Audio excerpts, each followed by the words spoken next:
Hey guys, tonight we're taking a step back, way back, to medieval times. You're going to wake up on a lumpy straw mattress, in a one-room cottage that smells like wet dog, old cheese, and questionable choices. There's a draft slicing in through the walls, which, by the way, are made of wattle and daub, that sticks and mud if you're fancy. Outside, you hear a rooster that sounds like it's fighting for its life, and under your itchy wool blanket, something just bit you. It's probably a flea, possibly 5. You think you're dreaming. Then you sit up and hit your head on a rafter. Welcome to the year 1327.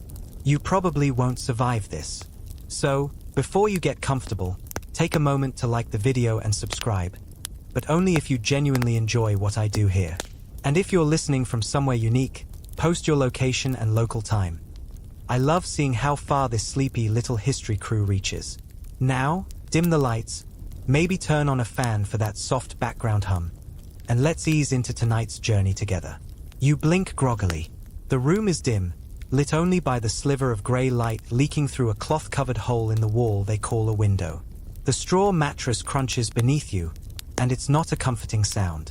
That crunch? It's lice. Probably a beetle or two. You look down. Your feet are black with grime, and no, those aren't socks. That's just how feet look here. Dirt is a lifestyle, not an accident. Your nostrils twitch at the smell.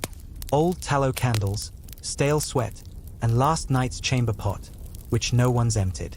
Yet, you try to stretch, but the ceiling's about 6 inches above your head. You live in a one-room hut with 6 other people. One of them is currently snoring in your ear. Could be your brother.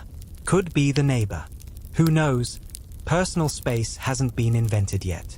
The floor's made of dirt. Not rustic, earther-toned dirt, just actual, untreated earth. Historians still argue whether most peasants even had proper floors or just beat down the mud hard enough that it felt like one. Either way, you're definitely not wearing slippers. You make your way to the door, or rather, the wooden slab poorly pretending to be one. You unlatch it with a bit of twine and shove it open. The cold hits you instantly. It's damp. England damp. You breathe in the fresh morning air and immediately gag. The smell of animal dung, rot, and smoke greets you like an aggressive handshake. Your morning routine? There is none. You squat in a corner outside, behind a shrub that's doing its best to be invisible. Toilet paper? Not even a rumor. You grab a leaf and hope for the best. Someone sees you. They wave. You wave back, because shame isn't really a thing when everyone smells like despair. You stagger back inside and look for water. There's a wooden bucket in the corner, but it's half frozen and suspiciously green. Your family shares it for everything: drinking, washing, and probably soup. You splash some on your face, and now you smell like swamp. Now, you may be thinking, how bad could medieval hygiene really be? Fun fact, most people didn't bathe often. Not because they hated cleanliness, but because clean water was a logistical nightmare. Plus, many believed bathing opened the pores and let in disease. Smart. That's why instead of bathing, you just change your undertunic once a month and call it good. You're like a sourdough starter, alive, slightly bubbly, and always fermenting. You go to dress. Your clothes are stiff. Not from starch. Just crusty. They've been worn so long they hold their shape when you take them off. Your tunic is made of coarse wool, dyed a brown so uninspiring it makes beige look vibrant.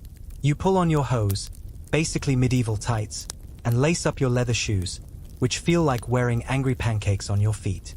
A spider crawls out of your sleeve. You name him Bernard. He's your closest friend now. The sun's fully up. The village is buzzing. And by buzzing, I mean someone is yelling about a missing pig, and a dog is eating something that used to be moving. You step outside and nearly slip on frozen muck. It's everywhere: manure from the animals, ash from last night's fire, maybe someone's breakfast. The streets aren't paved. Not even close. They're just muddy trenches that turn to frozen sludge in winter and hot soup in summer. And then there's the rats. Oh, the rats. Big, bold, streetwise creatures that practically pay rent. One scurries across your foot and gives you a look like you got a problem. You do. Several. Mainstream history tells us that rats were everywhere, but it's the fleas on those rats that carried the plague. What's less known? Some households considered rat tails good luck charms. Others just ate the rats. Protein is protein, right? You head over to the hearth. If you're lucky, your family managed to keep a fire going all night. If not, you're rubbing two sticks like your life depends on it. Spoiler, it does. Fire is how you cook, stay warm, and occasionally commit accidental arson. Someone's making a weak broth of onions and sadness. You'd kill for coffee, but caffeine won't be around for another few centuries. Instead, you sip some tepid ale. Yes, even in the morning. Water's too risky, so everyone drinks low-alcohol beer. Even kids. Even the cow probably had some. And now, your day is truly beginning. You step outside again and take a deep breath, immediately regretting it. There's a haze of smoke from a dozen cooking fires and, somewhere, the sharp tang of someone tanning leather. Or is that the tanner himself? Hard to say. You walk past the thatched huts, duck under a clothesline. Why are all the clothes darker when they come off the line? And nod to a neighbor who's literally elbow deep in mud trying to fix her wall. She offers you a snail. You decline. It's still early, but you're already exhausted. Your back hurts, your feet are wet, and your nose has permanently turned off. And that, my friend, was just the first 20 minutes of your medieval day. You're starving. Well, not starving like oops I skipped lunch hungry. This is medieval starving. The kind that makes you eye your own boots and wonder how long you'd need to boil them. Breakfast is being prepared, which sounds promising until you see it. The table, really just a slab of wood propped on rocks, holds a hunk of bread so dense it could deflect arrows. You knock on it. It echoes. The loaf is homemade, of course. Made from barley or rye, maybe both, and possibly a pinch of whatever was swept off the mill floor. There's no real flour regulation here. Sometimes it's padded with crushed beans, chalk, or, on an especially unlucky day, ergot. That's the hallucinogenic fungus that grows on grain and makes people dance uncontrollably or think they're on fire. Historians still argue whether ergot was behind some of the witch hysteria or just a tragic seasoning mistake. You tear a piece off. The crust fights back. It's hard as a roof tile and speckled with green fuzz. Mold? Maybe. Maybe herbs. Let's be optimistic. Next to the bread is a small wooden bowl. It's full of something thin, grayish, and steaming. You think it's porridge until you stir it and realize there's a turnip slice bobbing in the murk like a lonely ship. You dip the bread, chew slowly, and pretend it's a breakfast sandwich. You fail. Your family eats silently. Conversation isn't common in the mornings, probably because everyone's trying not to cry. Your younger cousin says something in Middle English, which sounds like a Shakespearean insult and a sneeze combined. You nod politely. To drink, there's ale again. Not the good stuff with frothy heads and citrus notes. This is small ale, barely fermented and flat. It's slightly sour, vaguely warm, and has the mouthfeel of watery cereal. Still better than the water, though, which is pulled from a communal well, open to everything from bird droppings to drowned rats. You glance outside and see the neighbor's child licking a rock. Honestly, that might be more nutritious. As you gnaw another piece of bread, your jaw starts to ache. This stuff's like medieval chewing gum, if gum could give you splinters. You watch a nearby chicken pecking at a dead slug and think, at least someone's got protein this morning. Now, before you feel too bad for medieval folks, it's worth noting they weren't all starving all the time, just often. Food was seasonal, storage was tricky, and preservation involved smoke, salt, or just pretending mold wasn't a problem. One fringe theory even suggests that some people used to scrape mold off cheese and rub it on wounds, believing it healed faster. Penicillin? Not yet. Just optimism with a side of infection. The chicken struts into the cottage, uninvited, and immediately poops on the floor. No one reacts. You get the sense this happens a lot. Suddenly, your host, your medieval self's mother, maybe, stands and begins shouting. Someone forgot to cover the pickled cabbage, and now the cat's eaten half of it and is vibrating in the corner. There's a debate about whether it was a witch's cat. You stay out of it. You finish your meal, or rather, your edible meditation on suffering, and try to help clean up. This means wiping the table with a rag that's somehow dirtier than the table, and then tossing scraps to the pigs outside. The pigs are terrifying. They look like they'd eat you if you stood still too long. Outside, the morning mist is clearing. A small cart trundles by, pulled by a donkey with an attitude problem. The driver offers you a figure. It's shriveled, possibly stolen, and definitely from last season. You decline. Back inside, someone tries to reheat yesterday's gruel. This involves placing the bowl near the fire and staring at it. There's no microwave, no stove, just coals and hope. You reach for a bit of preserved meat hanging from a rafter, only to remember it's reserved for feast days. And by feast, they mean someone got married, died, or both. You quietly chew another crust of bread and reconsider your life choices. Or would, if existentialism existed yet. Here's a fun fact. Medieval people consumed more calories than the average modern desk worker. Why? Because their lives were labor. Even eating was kind of a workout. You had to churn, knead, carry, and occasionally wrestle a goat just to get the basics. And breakfast was more of a privilege than a promise. But food wasn't just about survival, it was also class. While you're sitting here gnawing on the equivalent of a damp sponge, the local lord is probably eating venison pie with imported spices and bragging about his new tapestry. The top 1% has been winning at brunch for centuries. You glance at the wall, where garlic and herbs hang in dusty bunches. It's half decoration, half protection from miasmas, the invisible bad air believed to spread disease. And vampires. You know, just in case. Your cousin offers you a pickled egg. You accept because at this point, your standards are subterranean. It's sour, rubbery, and oddly fizzy. You pretend it's delicious, and he nods solemnly. This is bonding. Outside, someone rings a bell. Not a pleasant chime, but a dull clang that says get to work more than good morning. Breakfast is over. You rise, stomach half full of medieval sadness, and step outside into the muddy world again. A dog barks at you. You bark back. He wins. As the village stirs to life, you realize with a sinking feeling that this was the easy part of the day. The warm-up act. The gentle nudge before the true medieval madness begins. And your stomach? Already planning a rebellion. Your job today is labor. That's the fancy medieval word for person who does everything no one else wants to. You don't have a union. You don't have gloves.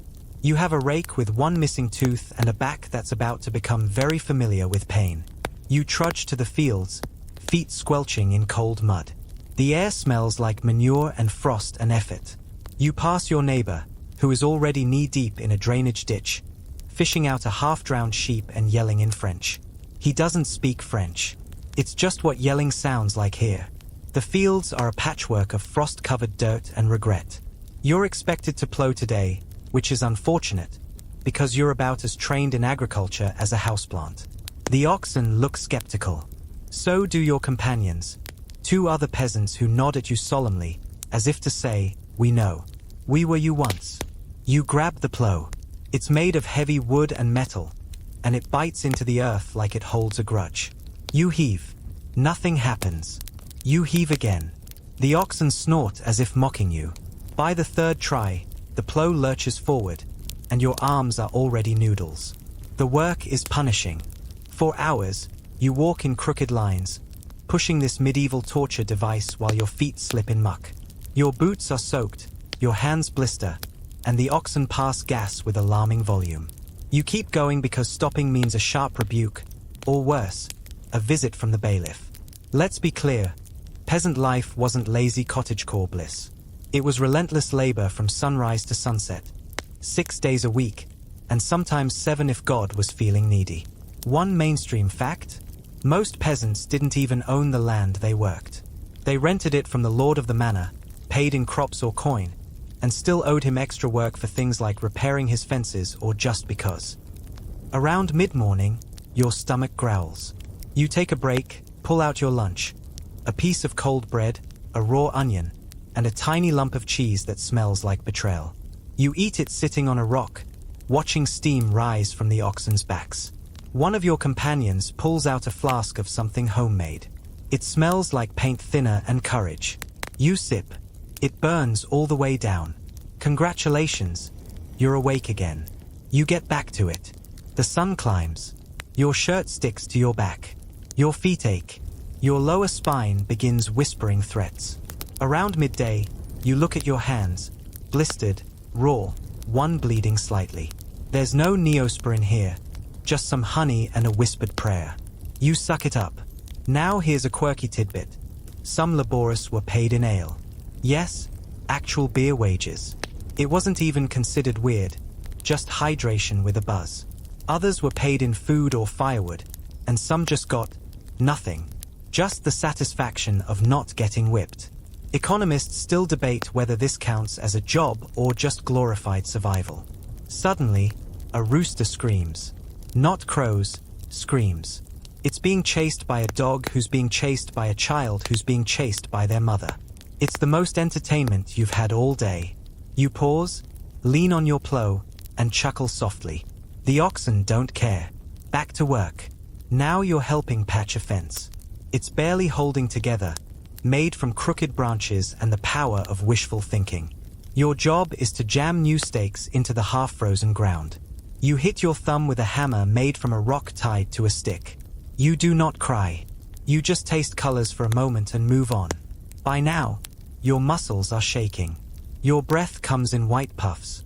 The sun has moved past its peak, but there are still hours of work ahead. You try to remember what weekends feel like. You fail, and then you hear it, the church bell. It tolls slow and low. Work halts for a prayer break. Everyone stops, removes their hats, and mumbles half-remembered Latin. You pretend to know the words and bow your head. Someone sneezes. You all pretend it didn't happen. As you return to work, your knee gives a little wobble. You ignore it. Pain is part of the package here, like itchy clothes and existential dread. The lord of the manor rides by on a horse the size of a cottage. He doesn't greet you. You lower your head. Making eye contact might be seen as presumptuous, or worse, defiant. Historians still argue whether serfs were truly slaves in all but name, or if they had enough rights to make it technically different. You're leaning toward the yep, slaves side right now. As the sun starts to dip, the cold seeps in again. You gather your tools, help corral the oxen, and walk back through the village. A few folks are still working, repairing roofs or hauling firewood. One man is stuck in a tree. No one helps. It's his journey now. You pass the blacksmith, hammering away in a cloud of sparks and profanity. The sound echoes. You stop for a moment, mesmerized by the fire. Warmth, light, power. It feels almost magical. Then you remember your dinner depends on getting home soon, so you press on. Back at your hut, your family greets you with tired eyes and faint smiles. You wash your hands in the communal bucket, which now contains 2 leaves and something that might be a frog. You don't ask. You peel off your damp shoes, revealing feet that look like abstract art. You lie down on the straw floor, every bone humming with exhaustion. The day isn't over, but your strength is. Your job? It's breaking you. Slowly, lovingly, like a wooden hug from the Middle Ages. And tomorrow, you get to do it all again. You don't get to rest yet. After a long day of bone-grinding labor, you might imagine a quiet evening meal and then collapsing into bed. But no, there's more to do, and your evening routine makes your day job feel like a warm-up. Your hut is barely holding itself together. The thatched roof droops like it's given up on life, and inside, the air smells like smoke, sweat, and wet wool. There's no chimney, just a hole in the ceiling, and the smoke from the cooking fire curls around the rafters before slowly, maybe, escaping. Your eyes start to sting. Your throat gets scratchy. Congratulations, you've just invented passive smoking. Someone hands you a chore list, though no one calls it that. It's just what's expected. Water needs fetching, firewood must be gathered, and the goats, yes, plural, are loose again. One is on the roof. No one is surprised. You grab a bucket and head for the village well. It's already dark, and the only light comes from scattered torches and distant fires. The night smells different, earthier, more mysterious, with a hint of manure and danger. You hear something move in the bushes and clutch your bucket like it's a weapon. It's just a hedgehog. Probably. At the well, you join a small crowd of villagers. Everyone waits in silence, shifting from foot to foot. The water is deep and cold, and the rope creaks ominously as you lower your bucket. When it finally comes back up, the water is tinged with something murky. It might be soil or frog. You decide not to ask. Here's a mainstream fact. Water in the Middle Ages was rarely clean, especially in villages. Wells were often contaminated, and streams doubled as both drinking sources and garbage dumps. That's why even kids drank ale, safer and less crunchy. You lug the bucket home, sloshing half of it on your legs. Inside, someone's trying to light the fire using damp twigs and pure hope. Eventually, it catches, and the room fills with a flickering orange glow that makes everything look almost cozy, if you squint and lower your expectations. Dinner is more of the same. Thick bread, thin soup, and if you're lucky, a few boiled vegetables. Tonight, there's cabbage. Again. You're beginning to suspect cabbage is the only crop that actually wants to be eaten in this era. One of the children pulls out a riddle game. It's in Middle English, and you understand none of it, but you nod and laugh politely. Laughter is a luxury. So is sitting. You don't get to do much of it, because there's spinning to do. Yes, spinning. As in, turning raw wool into thread. The family owns a drop spindle, and guess what? You're now a spinner. It's slow, tedious work, and the fibers constantly catch or snap. Your fingers cramp. You try to imagine life before smartphones to distract yourself. It doesn't help. Here's a quirky tidbit. Spinning was so common it gave us the word spinster. Originally just a neutral term for women who spun thread, but over time it became shorthand for unmarried woman. Historians still argue whether this shift in meaning reflects deeper societal judgments or was just linguistic laziness. Either way, your fingers are numb. Outside, the wind picks up. You hear something howl. Might be a wolf, might be a bard having a moment. Either way, you hurry to finish your chores. Now comes firewood. It's dark and cold, but the hearth needs feeding. You and a sibling go outside to gather twigs, careful to avoid the boggy parts of the path where shoes go to die. Your arms shake from fatigue, but you manage to bring in enough to keep the fire alive through the night. Back inside, everyone's winding down. The baby is crying. Someone has started snoring mid-sentence. You notice a spider the size of your thumb descending from the rafters.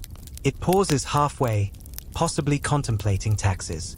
You decide to name it Jeffrey and leave it alone. You're too tired for conflict. You try to bathe, if we can call it that. There's a wooden basin in the corner filled with cold water and a floating film of something. You dip a cloth, scrub your face, and call it good. No soap, no privacy, no dignity. Now, bedtime. But wait. First, someone has to deal with the chamber pot. It's your turn. You carry the sloshing nightmare outside to empty it into the midden heap. A pungent pile of waste located uncomfortably close to the garden. You gag. A rat watches you from a nearby log, eyes glowing with judgment. Finally, you return to the hut, where sleeping arrangements are communal. There are no bedrooms, no mattresses, just one big bed made of straw, scratchy blankets, and the shared body heat of 4 to 8 snoring humans. You wedge yourself between two relatives, one of whom has a sinus problem, the other who talks in their sleep. Loudly, you lie there, stiff and itchy. Something's crawling in the straw. You pretend it's just the wind. Outside, the wind howls again. Or maybe Jeffrey finally found a mate. Sleep comes slowly, but it does come. Despite the smells, the snoring, the aching muscles, and the mild paranoia, your eyes close. You're too exhausted to care. And then, someone coughs. It's a deep, wet, rattling sound that makes the whole room tense. You open one eye. Someone else stirs. The coughing continues. You don't know it yet, but this is how epidemics start. You wake up to the sound of more coughing. It's not just one person now, it's a chorus. Deep, phlegmy, wheezing coughs that echo in the cramped hut like some kind of ominous symphony. You sit up slowly, every bone complaining, every muscle whispering, "Don't do this again." But there's no choice. The day has started without your permission. The fire has died down to embers, and your breath fogs in the cold morning air. The baby is crying again. Someone's already outside, probably dealing with the goat on the roof. You rise, stretch, and immediately regret it. Your back cracks like a bundle of twigs. Your eyes burn. Your throat scratches. And that tickle in your chest? It's starting to worry you. In the Middle Ages, getting sick wasn't just inconvenient, it was dangerous. There's no urgent care, no antibiotics, no Tylenol. If you catch something, you ride it out and hope your body wins. If not, well, let's just say there's a reason graveyards from this period are densely populated. You shuffle outside to relieve yourself behind the same bush as yesterday, the same one everyone else uses. No toilet paper, of course, just leaves. And one of them moves. You don't scream, but it's close. Back inside, breakfast is, brace yourself, more bread. You chew without tasting. Your tongue feels thick. Your joints ache. You try to push it aside. Maybe it's just fatigue. Maybe it's just a bad dream. You have to work anyway. No sick days here. If you don't show up, someone comes knocking, usually with a stick and an attitude. So, you go. You trudge back to the fields, dragging your tools and your sore limbs. The air feels heavier today. Or maybe you do. Midway through digging a drainage trench, you pause. You're sweating, even though it's cold. Your hands shake. Someone notices and gives you a look, not concern. Exactly. More like caution. Disease spreads quickly in a place where everyone shares space, food, and air. You might be contagious. And in medieval times, contagious is code for trouble. One mainstream fact: plague outbreaks weren't rare. They were part of life. The Black Death gets all the headlines, but local epidemics of smallpox, typhus, dysentery, and influenza were constantly sweeping through villages like yours. People didn't always understand why sickness spread, but they knew that it did. And they feared it. You sneeze. Someone flinches. They start keeping their distance. Subtly. A few side glances. A lot of silence. One guy actually makes the sign of the cross when you walk past. You'd laugh, but your ribs hurt. By midday, you can't keep going. You drop your tool and stumble toward the village. No one stops you. In fact, they sort of part like the sea, just in case you're carrying something biblical. You collapse in your hut, breathing hard, shivering despite your damp, fevered skin. Your family gathers around, at least, those who aren't already coughing themselves. Someone brings a rag soaked in lukewarm water and presses it to your forehead. It's a sweet gesture. It does absolutely nothing. There's talk of calling the wise woman. She's the closest thing you have to a doctor, though her qualifications include being old and owning more herbs than average. Still, she knows things. She shows up around dusk, wrapped in layers of fabric and mystery. She smells like garlic, dried flowers, and stern advice. She peers at you, mutters in Latin, and then starts preparing a remedy. It involves crushed thyme, ash, and something that might be honey or something that might be bee droppings. She smears it on your chest while whispering an incantation that sounds suspiciously like a shopping list. Here's a quirky tidbit. Some medieval cures included things like moldy bread poultices, crushed emeralds, or wearing a dead toad in a silk pouch around your neck. The science? Questionable. The desperation? Palpable. You drink her brew. It tastes like tree bark and sadness. She pats your cheek and tells your family to keep you warm and pray. That's it. That's the treatment plan. As night falls, the fever sets in. You toss and turn, mumbling nonsense, sweating through your only shirt. Shadows dance on the walls. You hallucinate a knight made of cabbage challenging you to a duel. You accept, because your brain is soup now. Historians still argue whether people in the Middle Ages understood the link between filth and illness. Some evidence suggests they did. Public bathhouses existed, and there were even early sanitation laws.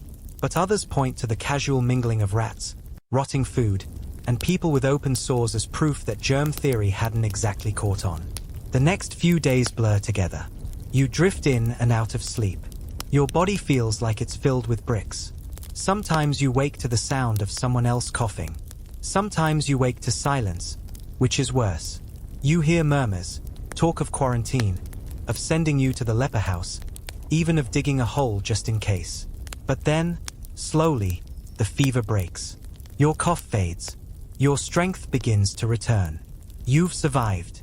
This time, the family celebrates with a hearty stew made from cabbage, mystery meat, and gratitude. It tastes like triumph. You sip it slowly, feeling like a slightly used version of yourself. The village is still wary. Some avoid you. Others nod grimly, as if to say you fought the monster and came back. You are changed. A little more fragile. A little more respected. And definitely behind on your chores. But for now, you get a pass. You sit near the fire, wrapped in a scratchy blanket, watching the flames dance and the smoke curl upward like a whispered prayer. You made it through the medieval version of flu season. That's no small feat. So, you survived the fever. Barely. Now you're officially a medical marvel by medieval standards. You're sore, wheezy, and still smell vaguely like boiled herbs and despair. But you're upright, and that's enough to throw you straight back into daily life. Your reward for cheating death? Tax day. You're not dreaming. This is real. You've barely stepped outside when a man in a hooded cloak appears in the lane. He carries a ledger, a quill, and the soulless confidence of someone who knows you can't escape. It's the steward, or worse, the reeve, collecting taxes and labor dues on behalf of the local lord. And today, he's looking at you like you owe him something. Which you do. Spoiler, everyone does. Here's a mainstream fact. Serfs in medieval times owed a large chunk of their crops, their animals, and even their time to the lord who owned the land. You didn't really own anything, including yourself. Everything you harvested, a portion of it vanished upward. And that was before special bonus taxes like bridge repair, church donations, or the ever-popular rent for the oxen you didn't borrow but might someday. The steward opens his ledger. He starts reading your debts aloud. It's a long list. Barley, a piglet, 2 days of labor digging drainage ditches you already dug last month, but apparently did wrong. And, oh yes, a half-dozen eggs that your hens have rudely not laid yet. You protest. He smiles in a way that makes you want to apologize for existing. Then he adds a late fee. You scurry home to gather what you can. Your family frantically checks the root cellar and counts coins made from actual metal, a rarity. You offer a sack of potatoes and a very passive-aggressive cabbage. He takes it all and writes something in his ledger with a flourish that probably translates to sucker. Now that you've been thoroughly taxed, it's time for something different. Church. And not the peaceful, candlelit kind with soft organ music and pew cushions. This is medieval church, equal parts religion, social control, and local politics. You walk the muddy path toward the village church, wearing your best tunic. It's still damp from yesterday's storm and smells faintly of goat. Appropriate. The building is made of stone and wood, squat and cold, with a bell that rings like it's being punished. Inside, there are no pews, just packed bodies, standing room only, the air filled with smoke from incense and sweat from everyone around you. The priest speaks in Latin. You don't understand Latin. No one does, except the priest, and even his kind of guessing. Here's a quirky tidbit. Medieval church services were often entirely in Latin, which meant the average villager stood for hours listening to a language they didn't understand, hoping to catch enough context to feel vaguely forgiven. The sermon is long. There's shouting. Something about sin, pestilence, and eternal fire. You're still foggy from the fever, so it's a bit much. At one point, the priest stares directly at you while ranting about temptation. You're holding a cabbage. You don't know how to feel.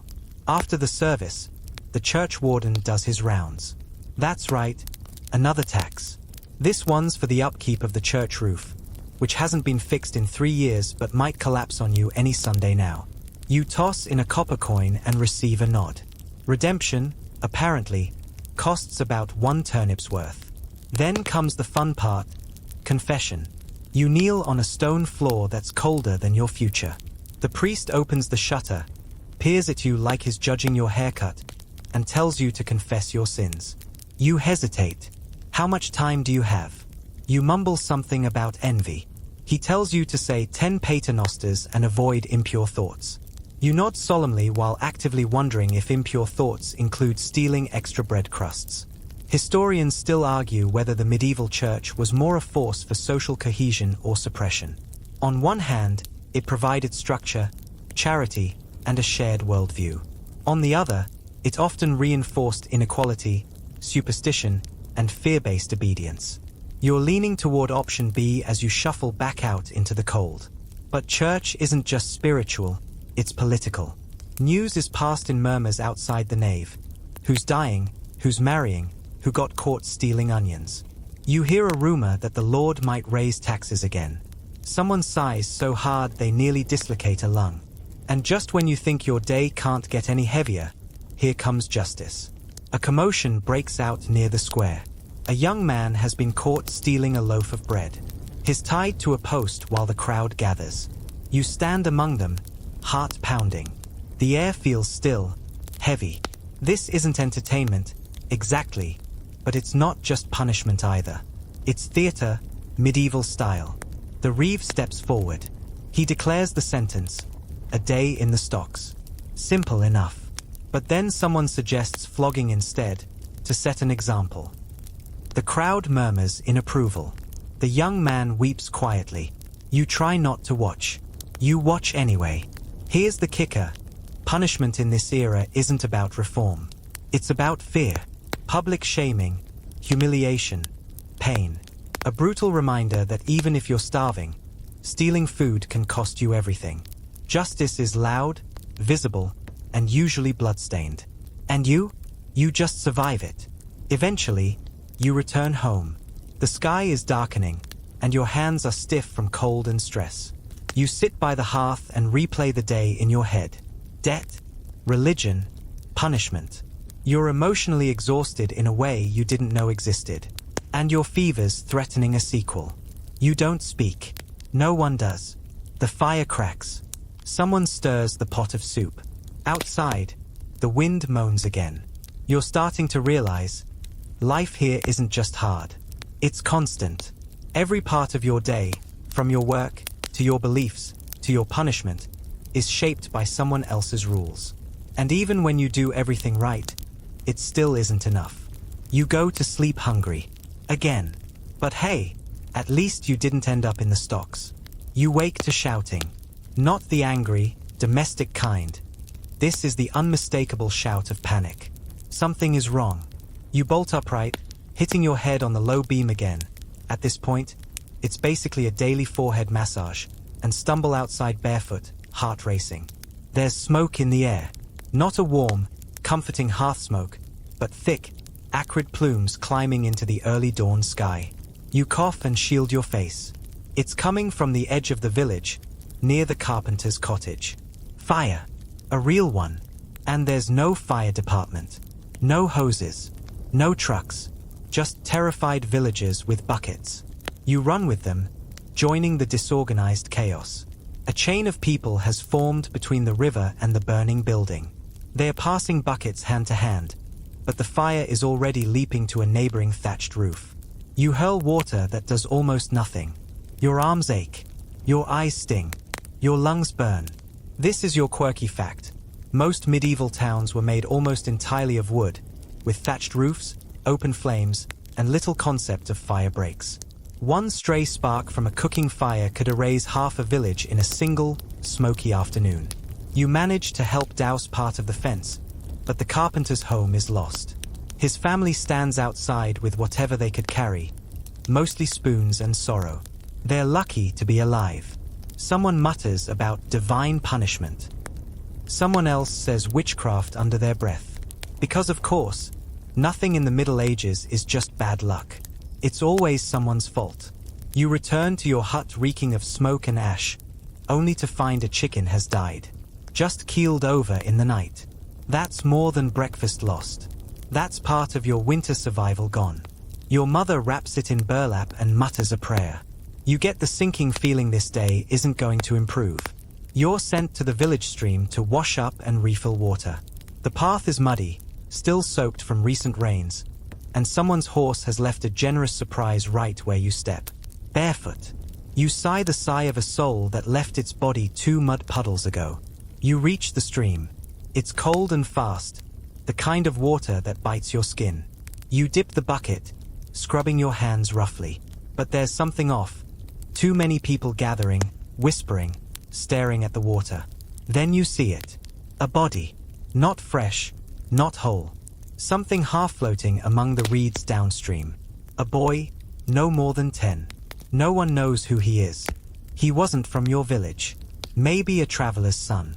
Maybe a runaway. Maybe something else. But he's dead, and now the whispers begin again. Evil omens. Witchcraft. Punishment. And then, the real concern, contamination. You just filled your bucket with the same water. You spit. You scrub your mouth with the back of your hand. People start dumping their buckets. Panic starts to spread faster than the fire ever did. Here's your mainstream historical truth bomb. Waterborne illness was a constant threat. With no sewage system and livestock roaming free, wells and streams were often contaminated with bacteria, parasites, or worse.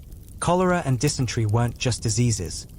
They were old friends who visited regularly, uninvited and always hungry. You dump your water.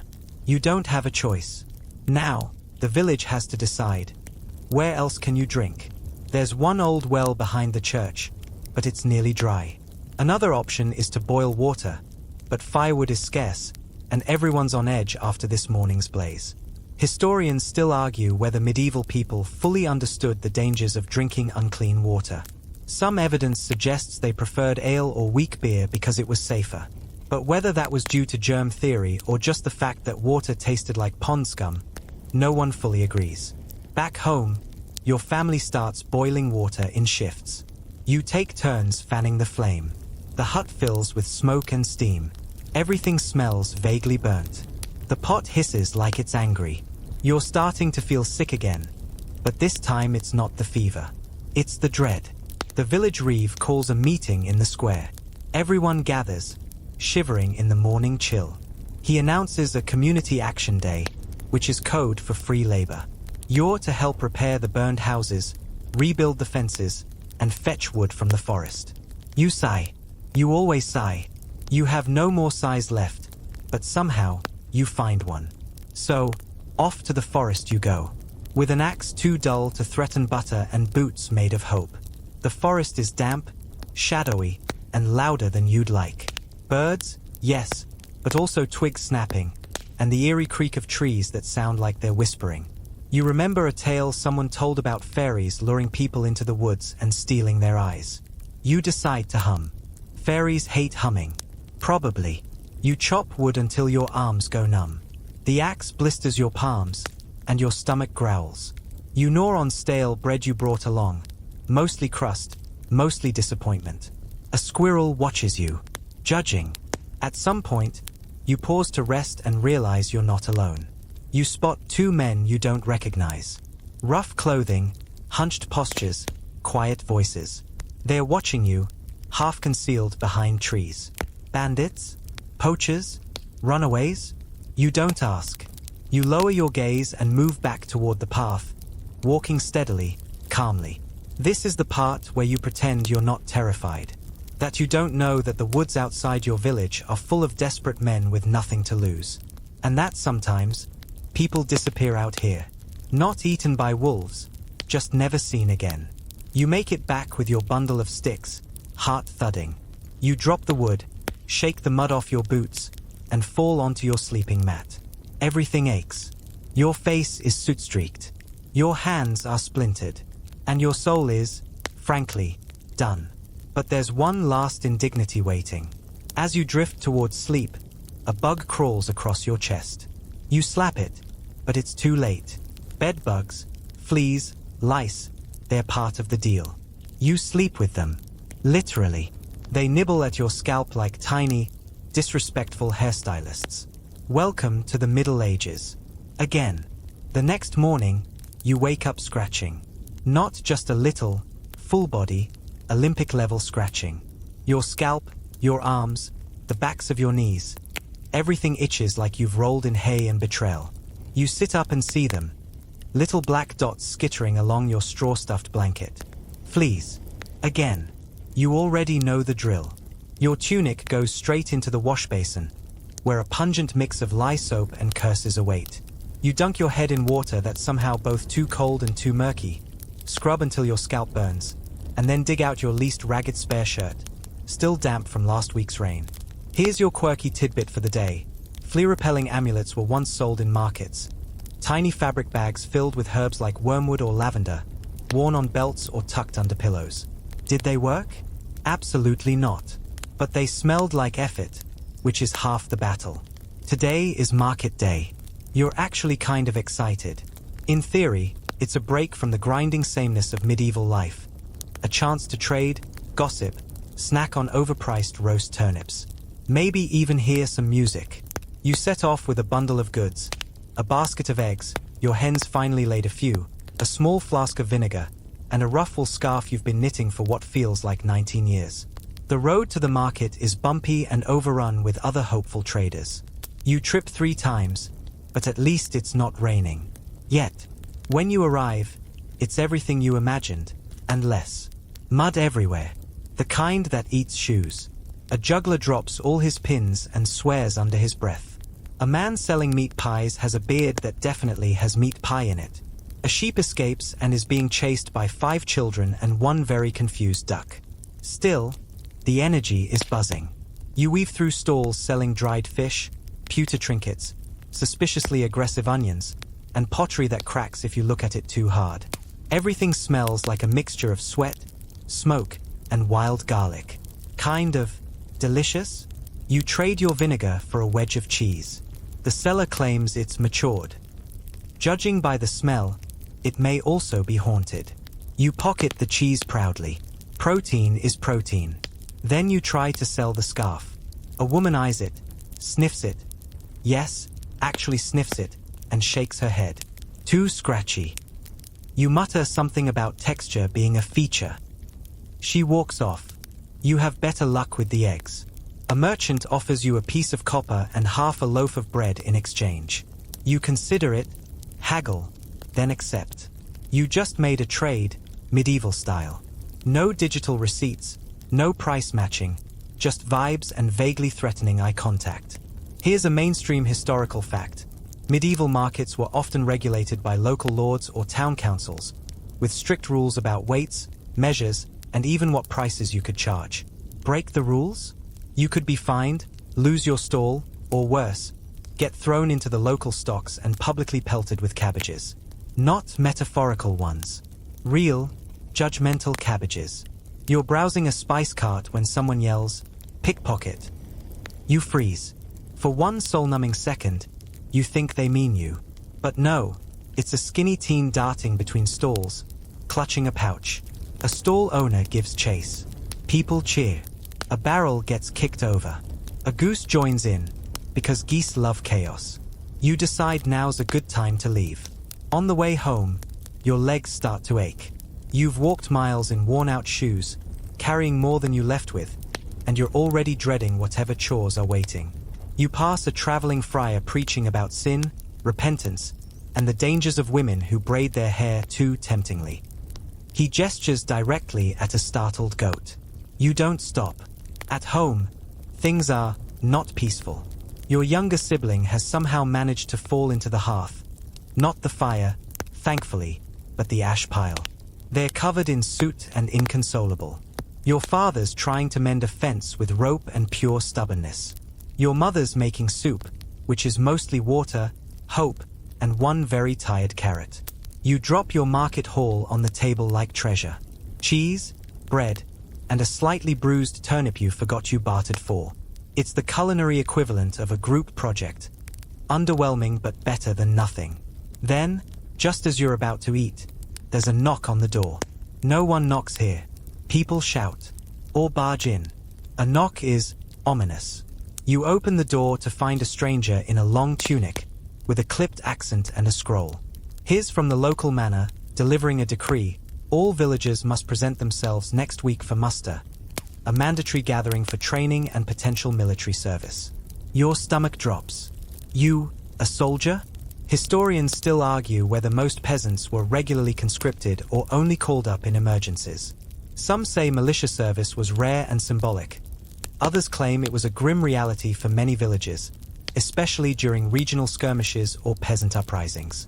You try to ask questions, but the man's already leaving, his shoes strangely dry, like he floats an inch above the mud. You hate him a little. At dinner, the news spreads.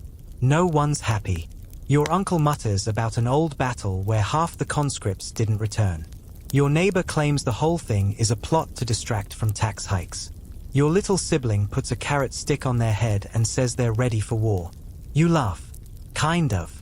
After the meal, you're sent to collect firewood from the edge of the village. It's dusk now. Shadows stretch across the ground like lazy cats. The air smells like pine and distant rain. You gather a few sticks, then sit on a mossy stump, just to breathe. You start to wonder, for the 100th time, what it would take to leave. Not forever. Just away. Maybe to the next town. Maybe to the coast. Maybe even to one of those cities where people wear shoes that match. But you don't leave. Not tonight. You stand, stretch your sore back, and head home, dodging puddles and existential dread. In bed, you listen to the wind tapping at the wooden walls like it wants in. Fleas nibble. The cheese you bought sits beside your mat, glowing faintly in the moonlight like a dairy goblin. And you fall asleep knowing that next week, you might be marching off with a wooden spear, defending someone else's land, wearing itchy wool. You snore, but nervously. The week passes like a slow-motion accident. The village prepares for muster. Everyone's nervous, even the old men who pretend they're not. There's a strange energy in the air, part dread, part patriotic theater, part please don't make me hold a sword. You don't sleep well. Dreams are full of shouting, marching, and cheese that turns into helmets. The morning of the muster, a pale fog clings to the ground. Your breath puffs in clouds as you pull on your roughest tunic and your sturdiest belt, which unfortunately is also your only belt. The whole village trudges out to the old field by the manor. Men, older boys, and even a few sharp-eyed women who've slipped knives into their aprons just in case. The Lord Steward is already there, seated on a horse that clearly resents being part of this entire charade. The steward reads names. Loudly. Each person must step forward, state their age, usually a lie, and prove they can hold a weapon. You're handed a wooden pole roughly shaped like a spear and told to stand in a crooked line with 30 others. Your quirky tidbit. Not everyone was expected to be a fighter. Some people brought cooking pots, chickens, or just attitude. In a pinch, villagers would show up with pitchforks, shepherd staves, or repurposed farm tools. There were even records of militia drills using brooms when real weapons were in short supply. You've got a splintery stick and anxiety. A man with more enthusiasm than coordination shouts drill commands. Left, he yells. Half the group steps left. The other half doesn't.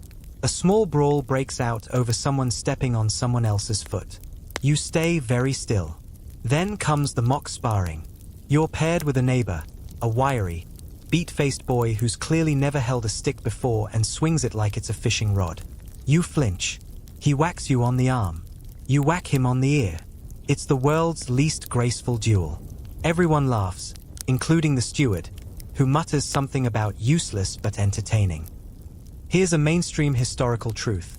While professional armies existed, especially for larger kingdoms, much of medieval defense relied on local militias, ordinary folks like you who were summoned during times of war or unrest. Training was minimal, discipline was optional, and survival mostly depended on not being in the front row. After several hours of stumbling through formations and watching an actual knight demonstrate a proper sword swing, it's elegant, terrifying, and clearly expensive. You're dismissed for the day. But the warning is clear: be ready. War isn't coming yet, but it's always lurking, like the smell of that weird neighbor's fermented cabbage soup. On the way home, your arm starts to swell where you were hit. Not badly, just enough to remind you that you're one bad parry away from permanent limpdom. You pass the blacksmith's forge and hear metal clanging. Inside, he's hammering a crude blade into shape. It's not for a soldier, it's for someone who wants to feel like one. Half the village wants a sword now. Most of them can't afford it. Back at the hut, your mother examines your bruises and clicks her tongue. At least you didn't lose an eye. A fair bar, by medieval standards. She hands you a compress made of mashed herbs and something that smells suspiciously like horseradish. It burns, but you pretend it doesn't. You think the day is done, but no. That night, a crier arrives with news. Travelers have reported bandits on the road east. Possibly deserters. Possibly organized. Possibly armed. The reeve immediately calls another meeting. More shouting. More rumors. Someone claims they saw ghost lights in the woods. Someone else says the bandits are actually cursed monks who eat souls. No one has any evidence. But in the Middle Ages, evidence is for wimps. You're told to keep watch. Not alone, thankfully. Villagers are assigned in rotating pairs to patrol the outskirts of the hamlet, especially near the goat pens and grain stores. You're partnered with a man named Eli, who claims to have killed a bear once with nothing but a rake and a bad attitude. He has one tooth. You nod politely. The night is cold and full of sounds. Crickets, owls, branches cracking underfoot. Your torch flickers as you walk the perimeter, heart thudding. Eli mutters stories about shadowmen and how once, when he was a boy, a wolf stole a baby right from its cradle. You ask if the baby was okay. He just says, depends on your definition of okay. You spot nothing except a few nervous rabbits and one extremely judgmental cat. But still, you're jumpy. Every gust of wind feels personal. Historians still argue whether medieval peasants lived in constant fear of violence or if danger was just another thread in the woven fabric of survival. Some accounts suggest rural communities were relatively peaceful, tight-knit, suspicious of outsiders, and more likely to chase off strangers with sticks than welcome them. Others paint a bleaker picture of sudden raids, feuding families, and roving gangs of ex-soldiers with too many scars and not enough morals. You finish your shift and stumble home, eyes gritty, legs numb. You fall asleep with your boots on. You dream of swords. They laugh at you. The next day is oddly calm, until the priest's cat disappears. It sounds like a joke, but here's the thing. People blame everything on signs. An eclipse? Witches? A poor harvest? Someone angered a saint? A missing cat? Clearly a bad omen. Someone claims to have seen a woman talking to herself near the woods. That's enough for suspicion to bloom. By sunset, a group is whispering about her. You know the woman. She's quiet, older, lives on the edge of the village, makes strange teas, owns a raven. Basically, a medieval red flag collection. They say they'll question her tomorrow. You don't sleep well, because now you understand, it doesn't take much. A stolen chicken, a lost cat, a misplaced stare. You could be accused. You could be dragged to the square. You could be blamed for a fever, a bad dream, a bruised apple. That's the worst part of medieval life. Not the lice, not the hunger, not even the drills with wooden sticks. It's the knowing that your safety depends on other people's superstition, fear, and how bored they are on any given afternoon. You curl into a ball, clutch your haunted cheese, and close your eyes. Tomorrow could be normal. Or it could be your turn. The next morning, there's no mistaking it. The village is on edge. Voices are lower. People glance sideways more often. Even the dogs seem suspicious, sniffing the air like they expect it to catch fire. The woman accused of witchcraft, her name's Agneta, you remember now, is nowhere to be seen. Her hut, nestled near the edge of the woods, looks abandoned, the garden overgrown and wild like it's holding its breath. You pass by without stopping. Today's supposed to be a baking day. Your family has saved enough grain to grind a bit of flour, and the communal oven will be lit. A luxury, really, a warm hearth and something to eat that doesn't look like it used to walk around. You gather your ingredients, a handful of barley, some oat husks, and the last of the dried herbs your mother insists help settle the stomach. You just think they make everything taste vaguely of broomsticks. You walk to the oven house, dodging a runaway pig and 3 barefoot children swinging sticks like knights. Inside, the heat hits you like a happy punch in the face. Coals glow, and flatbreads bake on stone slabs. A woman offers to trade a bit of her batter for a sprig of your herbs. Done. While the bread cooks, people chat. Kind of. Because the subject is still Agneta.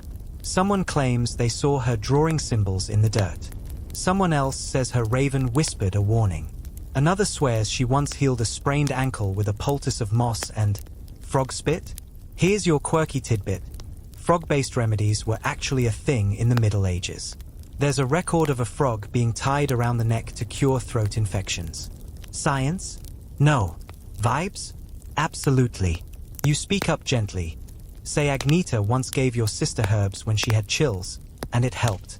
Silence follows. Then someone changes the subject to the weather. That's your cue to stop talking. Your bread is ready. It's flat, a little charred, and you're 85% sure you dropped some straw in the dough. But it's warm, and you eat it with your fingers, steam rising into the cold air like an apology. Here's a mainstream historical fact. Accusations of witchcraft didn't become widespread until the early modern period, especially during the 15th to 17th centuries. But the seeds were there earlier. In rural medieval villages, suspicion ran deep, and anyone who stood out, too smart, too solitary, too unlucky, could easily become a scapegoat. Later that day, a crowd gathers near the church. You're drawn in by instinct and dread. At the center is the reeve, a man who looks like he was born frowning. His speaking in clipped, official tones. Agneta is being summoned for questioning by the local priest. No formal charge. Yet, just concern. She appears soon after, escorted by a boy who looks like he's about to faint from nervousness. Agneta walks calmly, shoulders back, face unreadable. Her clothes are clean but threadbare, her raven nowhere in sight. The questioning begins. Do you consort with spirits? Do you brew potions not approved by the church? Have you caused illness or crop blight with intent? The priest speaks softly but firmly. Agneta answers each question with patience, even a little tired amusement. I brew teas, father. For stomachs, not spells. Someone shouts, but my goat fell ill after she walked past my gate. Someone else adds, she looked at me funny when I burned my hand. It starts unraveling. Historians still argue whether such events were truly widespread or rare outliers amplified by dramatic sources. Some say medieval villages leaned more toward communal harmony than persecution. Others argue that tight communities breed tight suspicions. Eventually, the priest raises a hand. No punishment, he says, for now, but Agneta is to remain under watch. She nods once, then walks back toward the woods. You don't see her again for a while. Back at home, there's another task waiting, digging the latrine trench deeper. Glamorous. You grab a wooden spade and head behind the hut, where the bathroom is little more than a plank over a smelly pit. It's muddy, and your boots sink. You try not to think about what's squishing under there. Mid-dig, you cut your hand on a shard of broken pottery. Not deep, but enough to sting and bleed. You rinse it with water that might be cleaner than the mud and wrap it with cloth. By evening, the cut is red and hot. Not good. Your mother dabs it with vinegar and ties a rag around it. You'll be fine, she says, in the tone people use when they're not entirely sure. You lie awake that night, staring at the beams of the ceiling, pulse tapping at your wound like a drum. You remember stories of people dying from a splinter, a scratch, a bite. No antibiotics here, just prayers, poultices, and luck. In the middle of the night, you get up to check it. Still swollen. You poke it gently and whisper a curse word you heard the blacksmith use. Just one. You've earned it. A week later, the swelling's gone. You're lucky, but the scare lingers. You realize your body is constantly negotiating with nature. Don't get too cold, too wet, too hungry, too scratched. And nature? She's not a fair negotiator. She's more of a take what she wants, when she wants type. The following afternoon, you help gather rushes for the floor. It's been weeks since the last batch was replaced, and now your home smells like feet and old cheese. You cut bundles from the riverbank, shaking out frogs and bugs as you go. The rushes are spread across the dirt floor, a kind of medieval carpet, if carpets were biodegradable and occasionally full of centipedes. Your sister sneezes non-stop. You tell her it's part of the charm. Later, you sit with your father as he sharpens a blade. He tells you stories of the old days, when wolves were more common, and once, a bear wandered into the next village and sat in the bread oven. You ask if that's true. He shrugs. True enough. Then, he says something that sticks with you. People think survival is about strength. But really, it's about not being the first one to stumble. You think of Agneta, of the cut on your hand, of how many ways there are to stumble in a world like this. You nod, and go help your mother stir the soup. The soup tastes like boiled hope with a hint of bark. It's not that it's bad. Exactly. It's just that it's persistent. It clings to the inside of your mouth like it's trying to set up permanent residence. You chew, even though there's barely anything to chew, and try not to imagine what part of the turnip is in this particular spoonful. Across from you, your little brother eats like it's his last meal. You briefly envy his standards. Dinner is quiet. The fire crackles softly. Outside, wind rattles the shutters. It's early spring, and the air hasn't quite made up its mind to be warm. Cold creeps in through the cracks in the wood, settling in your bones like a long-term tenant. That night, you try to sleep, but you're kept awake by something far more terrifying than ghosts or wolves: your stomach. It churns like a medieval washing machine, and not in a good way. You curl up, clutching your belly, and vow never to eat bark again, even if it was just for flavor. At dawn, things escalate. You wake up drenched in sweat, trembling, with cramps like someone's trying to turn your intestines into a braid. You stumble outside just in time to avoid ruining the rushes. Everything hurts. Everything is loud. You swear the birds are mocking you. Your mother clucks her tongue when she sees your pale face. "It's the soup," she says, like that's comforting. She boils some herbs in a greasy tin pot and makes you drink it. It tastes like pine needles and feet. You gag, but keep it down. Here's a mainstream historical fact. Food poisoning was dangerously common in the Middle Ages. Without refrigeration, or even proper containers, ingredients could spoil fast. People ate moldy bread, rancid butter, and questionable meat without always knowing it was risky. Because it smells weird isn't a medical test. You spend the day half awake, wrapped in your scratchy wool blanket, alternating between freezing and sweating. It's not glamorous. It's not noble. It's just you, your stomach, and the occasional hallucination of a dancing turnip. Your little brother pokes your arm at one point to ask if he can have your shoes if you die. "Thanks, kid." Somewhere in the haze, you recall a fringe tidbit. In certain medieval households, people believed food poisoning, or stomach trouble in general, was caused by imbalanced humors. They might try bleeding, or apply a poultice made from crushed leeks and wine. One recipe involves sheep's bile and ash. You decide you're fine with just the pinefoot tea. By evening, the worst has passed. You're weak, but upright, and the room has stopped spinning. Mostly. You step outside and take in the cool air, watching the horizon blush with the colors of dusk. A traveling peddler arrives that night. He's wrapped in layers of mismatched wool, his cart pulled by a donkey that's clearly seen things. He claims to have wares from the distant city: pins, ribbons, salt, and something he calls a miracle potion in a chipped glass bottle. It's probably just vinegar and hope, but the village is abuzz. People gather to trade eggs, cheese, and wool for his trinkets. He tells tales of towns with stone roads and buildings 3 stories tall, of ships with sails bigger than houses, of a place where bread is white and soft, like clouds you can chew. You doubt half of it, but it's fun to imagine. He sleeps in the church barn. You try to get close enough to his cart to peek at the miracle potion. The bottle has a faded label and smells like fermented cabbage. You step back. The next morning, he's gone. But he leaves behind whispers about a nearby town hit with illness. Sudden, sharp, spreading. Some say it's the sweating sickness, others whisper plague.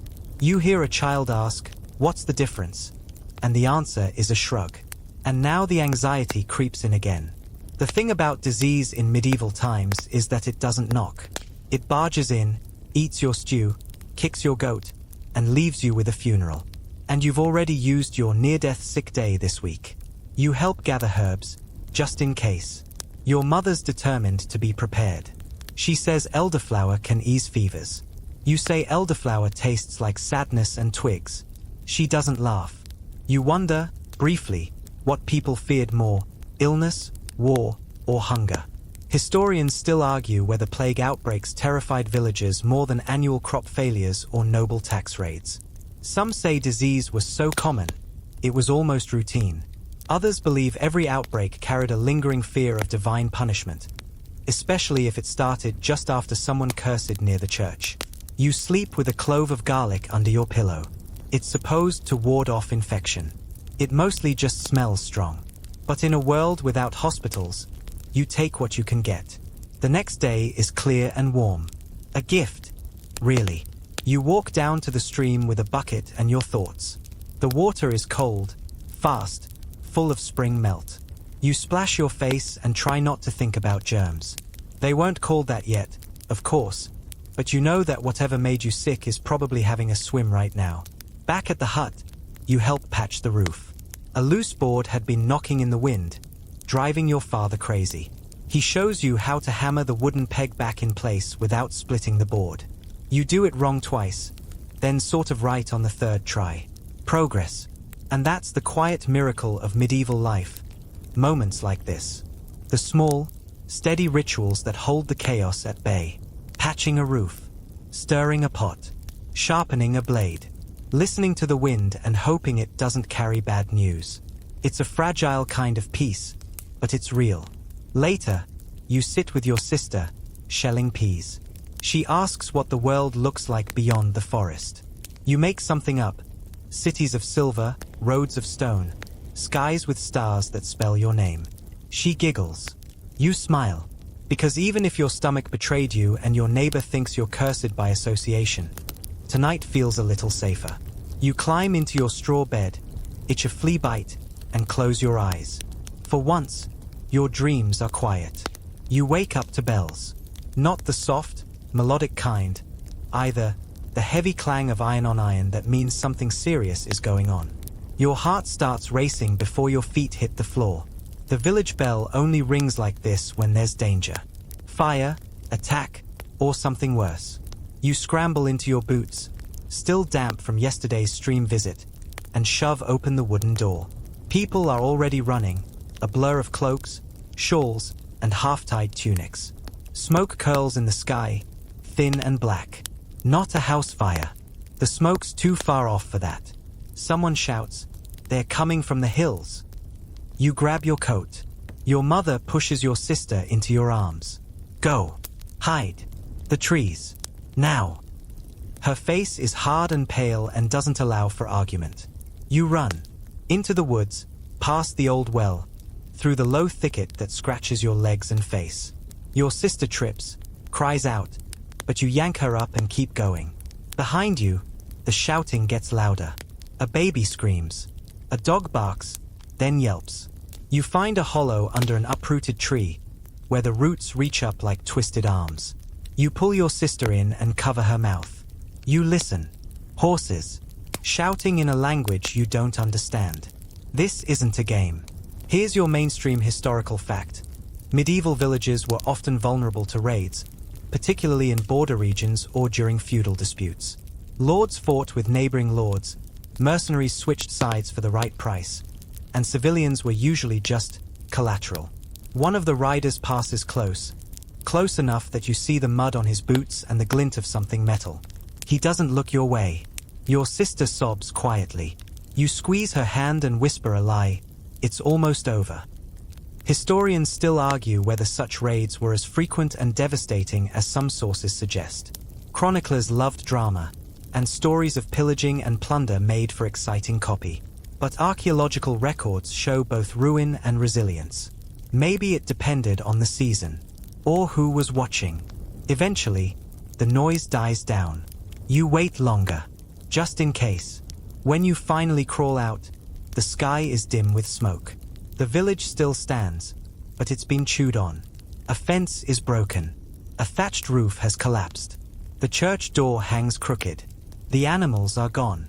So are 3 people you know. Your mother is safe.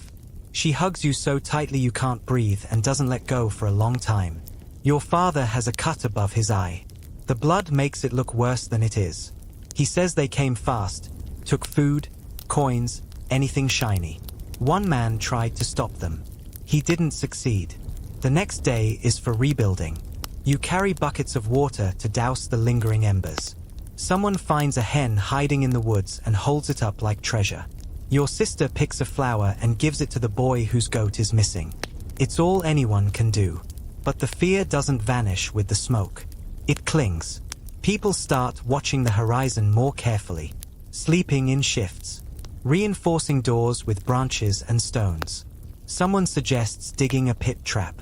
You all agree until you remember how long that would take, and that you don't actually have spikes.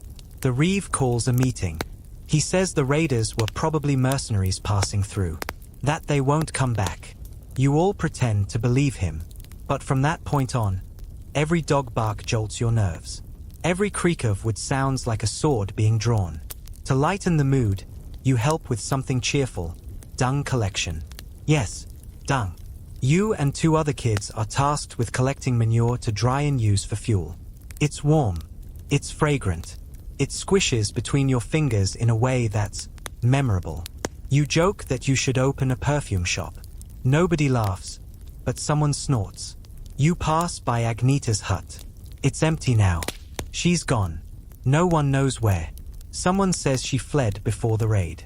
Others say she disappeared after, taken by the raiders or worse. The raven is still there, perched on the roof, watching. There's a sense of guilt in the air, but no one says it out loud. Later that week, a messenger arrives on horseback. He wears the livery of the local lord and carries a scroll with an official-looking seal. You all gather as he unrolls it and reads aloud. It's a demand. Taxes. Increases. Citing unforeseen expenses due to regional conflict.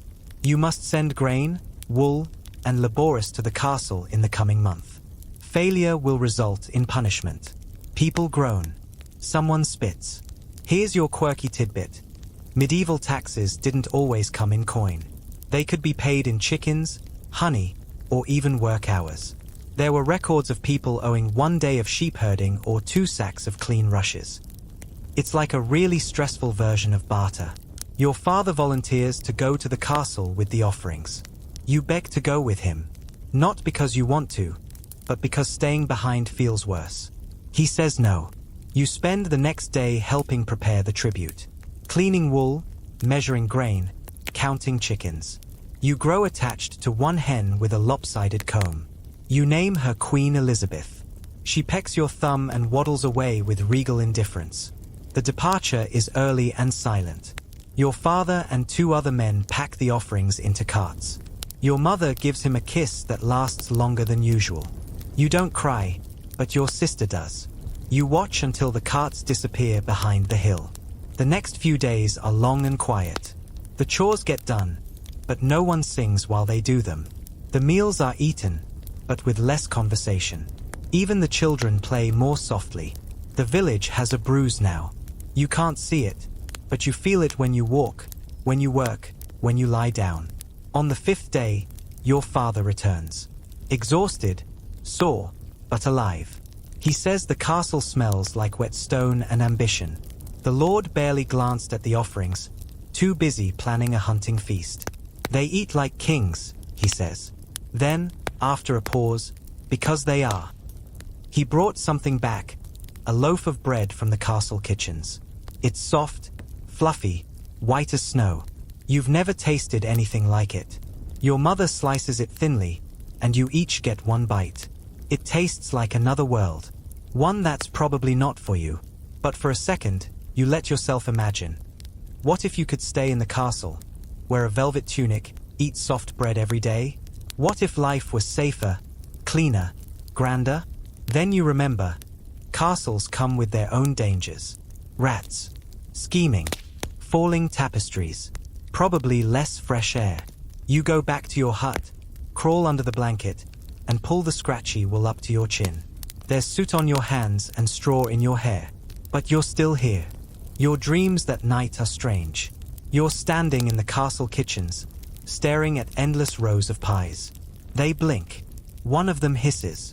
You wake up in a tangle of straw and wool, vaguely aware you've just fought a meat pie in your sleep. You reach up to touch your face. No burns, thankfully. Just a spider web. Morning brings a clear sky and a dozen new problems. The well is low. Again. You trudge out with the other kids to fetch water from the stream, buckets in hand. It's become part of your daily rhythm, like breathing or swatting flies. Today the water's higher, rushing faster, full of glittering bits of sun. It's beautiful. Right until you slip on a mossy stone and go straight in up to your waist. Cold. So cold. Everyone laughs, including you, even as your teeth start chattering. You pour out your soggy boot and slosh home in shame, dripping a trail behind you like a damp snail. Your mother shakes her head but hands you a dry tunic. The fleas rejoice in their new real estate. At least it distracts you from what's coming later today. Church. Now, don't roll your eyes. Medieval church isn't just a quick sermon and snacks after. It's central to everything. Your week, your rhythm, your worldview. Bells toll mid-morning, and the village moves as one, like iron filings drawn toward a holy magnet. You file into the small stone chapel. It's cold, drafty, and smells like candle wax, damp earth, and a hint of cabbage. You slide onto a wooden bench, which might be the least comfortable thing you've ever sat on, and try not to make eye contact with the crucifix. It's extremely pointy. Here's a mainstream historical fact. For medieval people, religion was less about private belief and more about public rhythm. Feast days, fast days, saint days, your entire calendar was built around the church.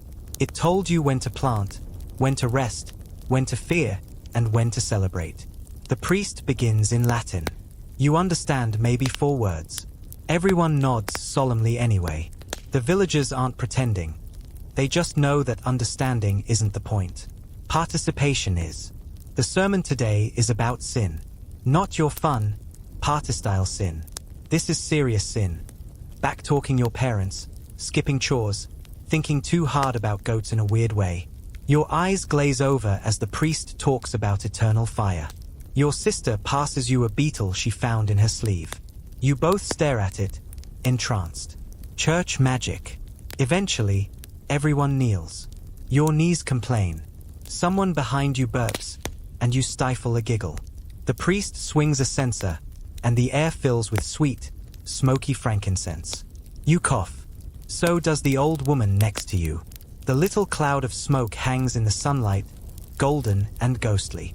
Then comes the moment everyone's been waiting for. Announcements. Turns out 2 villagers are getting married. Someone's cow gave birth to twins. A good omen? Probably. And, most dramatically, an official from the bishopric will visit soon. There's a hush. You lean over to whisper, "What's a bishop wear?" "Gold pants," someone whispers back. Seems legit. After church, the village lingers outside, catching up, gossiping, exchanging eggs and rumors. You hear a whispered theory that Agneta was taken by the bishop's guard. Someone else swears she was spotted in the woods, talking to a fox. You're just trying to avoid eye contact with the boy whose chicken you borrowed last week. He knows. Back home, you're assigned to help patch the path near the garden. It's muddy, rutted, and determined to swallow shoes whole. You lay down boards, fill holes with gravel, and think about dinner. Not because you're hungry, just because there's always the faint hope that one day it won't involve turnips. You pass the time by humming a tune you half remember. Your sister adds harmony. It's off-key but earnest. Here's your quirky tidbit. In some medieval villages, people believed music could ward off evil spirits, especially specific melodies played on a bone flute or sung in a round. Your humming isn't that kind of song, but it still makes the work go faster. Later that day, your father gives you a job that feels more like a promotion. helping him repair a wagon wheel. It's fiddly, loud, and splintery. You hold the wheel while he replaces one of the iron bands. The hammering echoes in your ears. He explains the balance of weight, how too much pressure in one place can crack the whole thing. It's almost like poetry, wooden poetry with occasional smashed thumbs. You glance up and ask something that's been bugging you. What would happen if we just left? Walked into the woods and didn't come back? He doesn't answer right away. Finally, he says, then someone else would come. They always do. Historians still argue whether medieval villagers felt trapped or simply rooted. Some evidence suggests people were more mobile than we assume, fleeing famine, joining pilgrimages, escaping lords. But many stayed, generation after generation, tied to their land, their crops, their graves. As the sun dips low, a neighbor shows up with a gift: dried apples, strung like beads. You chew one slowly, savoring the sweetness. It tastes like memory. That evening, you play a game with the other kids. It involves a stick, a rock, and increasingly unclear rules. Someone ends up crying. Someone else ends up bleeding. Standard medieval fun. Eventually, your mother calls you in, and you step inside the warmth of the hearth. Dinner is, predictably, soup. But this time it has spices, a pinch of dried parsley and something that might be actual pepper. You blink. Royal treatment. You slurp happily and manage not to think about your earlier swim in the stream. Later, as you settle into bed, you watch the shadows crawl across the ceiling.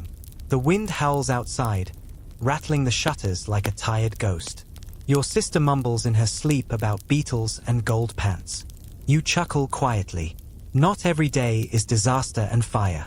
Some days are church and soup and maybe a game of stick rock before bed. Not glamorous, but yours. You're woken before dawn by something deeply medieval. A rooster who clearly doesn't understand the concept of sleeping in. He crows like it's his personal mission to launch the sun into the sky. You groan and roll over, but it's no use. The day has already begun. Today is special. Not because it's a feast day or there's a market or someone discovered a new way to cook barley. No, today you're being sent out with a group to gather herbs. You might think, cool, like a nature walk.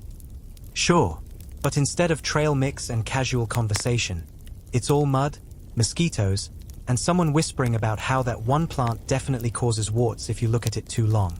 You're paired with old Merwin, who knows every leaf, root, and moss in the forest. His beard has twigs in it, probably on purpose. He speaks in riddles and smells like vinegar and thyme. He hands you a small basket and a bigger warning. Pick the wrong thing and your insides turn to jelly. Comforting.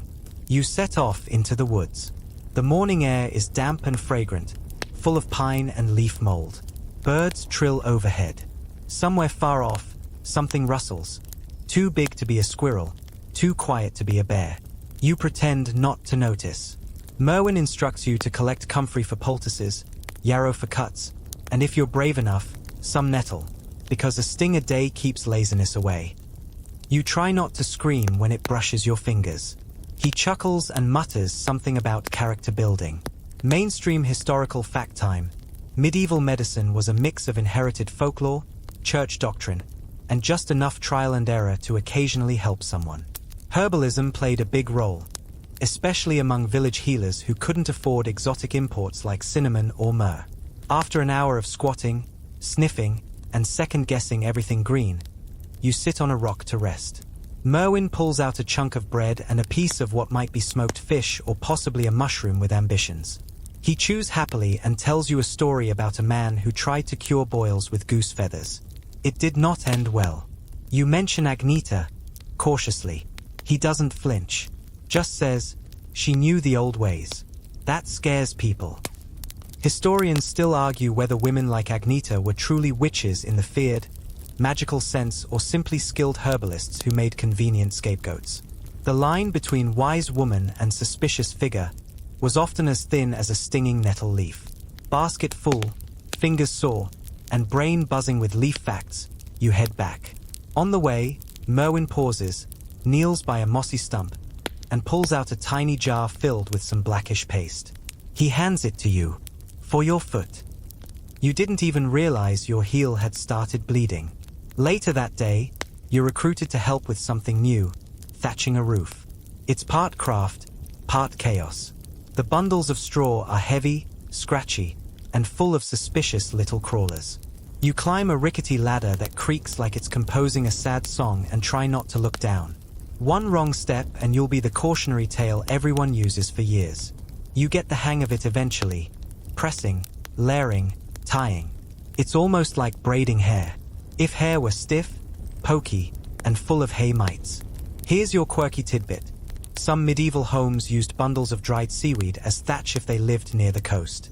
Apparently, it was rot-resistant and discouraged vermin. Plus, the smell probably kept away nosy neighbors. By midday, your arms ache and your neck is pink from the sun. You head back down, covered in straw, sweat, and dignity scraps.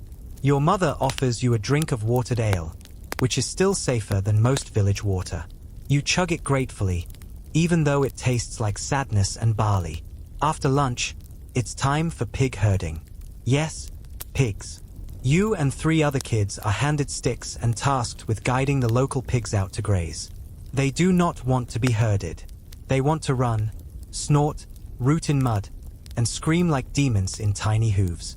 You chase them across a field, shouting, tripping, occasionally bargaining. One of them turns around and charges you. You shriek and dive behind a bush. The others howl with laughter. Eventually, the pigs settle near an old oak and begin grunting happily in the dirt.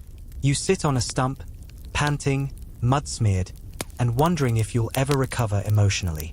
A smaller pig nuzzles your leg. You forgive them instantly. You spend the afternoon keeping them from wandering too far, drawing in the dirt with a stick, and watching clouds that look suspiciously like turnips. You start to doze when you hear a low hum. A song. A shepherd passes by with his flock, singing something in a language you don't know. It's haunting and beautiful and sticks in your chest like warm honey. You listen until he disappears into the trees. That evening, the pigs return home mostly voluntarily. One requires light bribery in the form of a stolen apple. Back at the village, there's an air of quiet exhaustion. People are rubbing their backs, scratching their bites, counting eggs. Someone's dog has learned how to climb onto the woodpile and is now king of it. You admire him deeply. Dinner is a miracle. Meat pie. Not much meat. More turnip than anything. But it's still pie, and that's enough. You eat slowly, letting each bite last. Your sister offers you her crust. You are moved beyond words. Afterward, you sit outside by the fire with your family. The stars are bright. Brighter than you ever see back home. There's no light pollution here, just actual darkness, deep and velvet. You tilt your head back and spot the Milky Way like powdered sugar across the sky. Your father points out constellations. Your mother hums. Someone across the way starts playing a wooden flute. It's slightly off-key but somehow perfect. You feel the soreness in your muscles, the scratch of your tunic, the smoke in your hair, and weirdly, you don't mind. Maybe you wouldn't survive a day in medieval times. But maybe, just maybe, you'd survive this day. Barely. Sleep comes quickly, but not peacefully. You're visited by dreams of nettles growing in your boots and pigs whispering secrets in Latin. You wake in a cold sweat, convinced someone said, "Beware the soup." It's still dark, but people are already stirring. Today's not just any day, it's the day of the bishop's visit. The village is buzzing. You're given a rag and told to clean the wooden floor. Every child becomes a cleaner, scrubber, or polisher. You have no idea what a bishop expects, but everyone agrees it involves shiny things and no visible mud. You're also instructed to wear your best tunic. You own 2. You choose the one with fewer mysterious stains. By mid-morning, the entire village gathers at the edge of the road. Banners are raised. Someone's tried to arrange flowers in a broken pot. The pot has a slug in it, but it stays, part of the charm, apparently. Then you see it, a figure on horseback, flanked by 2 attendants in rich robes. The bishop. He's older than you imagined, with a stern expression and a large, gold-threaded hat that looks like it could double as a serving bowl. He dismounts, nods gravely, and steps forward. Everyone bows. You bow so hard your forehead grazes the dirt. Respect, but also a bit of fear. Bishops carry spiritual power, and sometimes legal authority. He gives a short sermon about humility and faith and says something that makes people murmur approvingly, even if most of them don't quite catch it.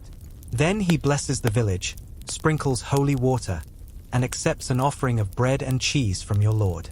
Mainstream historical fact here: bishops held real power in medieval times, political, religious, and economic.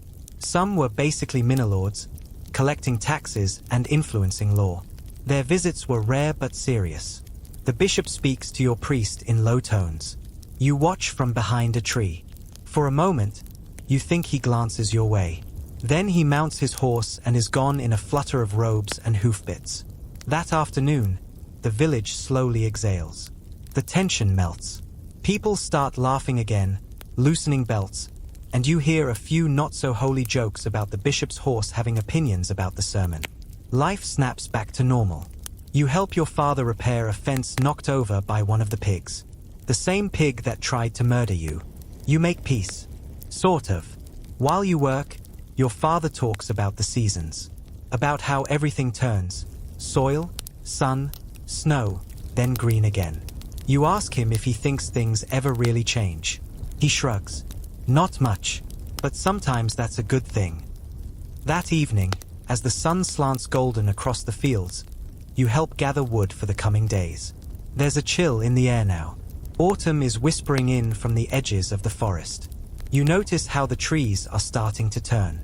Reds and golds peeking through the green. It's beautiful, in a quiet, UN-showy way. Like the village itself. Here's your quirky tidbit. Some medieval peasants believed that trees could talk, but only to each other, and only when no human was listening. Oak trees, in particular, were thought to gossip about the village's sins.